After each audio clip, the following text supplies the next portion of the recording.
நீங்க நினைச்சா இந்த உலகத்தையே உங்களோட கண்ட்ரோல்ல கொண்டு வர முடியும். உங்களுக்கே தெரியாம உங்களுக்குள்ள ஒரு பெரிய பவர் இருக்கு. நான் சொல்றத நீங்க கேட்டீங்கன்னா கண்டிப்பா அந்த பவர் உங்களுக்கு வந்துடும்.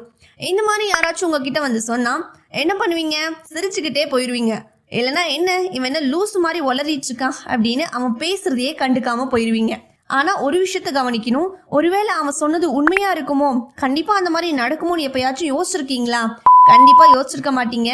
ஆள் மனசோட சக்தி மூலமா உங்களோட லைஃப்ல நீங்க நினைச்ச மாதிரி நீங்க நினைச்ச ஒரு விஷயத்த உங்களால அமைச்சுக்க முடியும். நீங்க இன்னும் இதை பத்தி ஆழமா தெரிஞ்சுக்கிட்டா உங்களுக்கு மட்டும் இல்ல, இந்த உலகத்துக்கே நீங்க ஒரு பயனுள்ள நபரா வாழ முடியும். த சீக்ரெட் இந்த புக்ல தான் உங்களோட லைஃபை நீங்க நினைச்ச மாதிரி அமைச்சுக்கணும்னா என்னென்ன விஷயங்கள்லாம் பண்ணணும், எப்படி நீங்க அந்த விஷயத்த மெயின்டைன் பண்ணுங்கிறத டீட்டெயிலா கொடுத்துருக்காங்க. த சீக்ரெட் புக்கை நீங்க டீட்டெயிலா படிச்சு தெரிஞ்சுக்கணும் அப்படின்னா மேல ஒரு லிங்க் இருக்கு. அந்த லிங்க்ல நான் அட்டாச் பண்ணிருக்கேன். கண்டிப்பா அதை கிளிக் பண்ணி பார்த்து தெரிஞ்சுக்கோங்க. தென் உங்களுக்கு வீடியோ யூஸ்ஃபுல்லா இருந்துச்சுன்னா லைக் பண்ணிட்டு உங்களோட ஃப்ரெண்ட்ஸ் அண்ட் ஃபேமிலிக்கு ஷேர் பண்ணுங்க.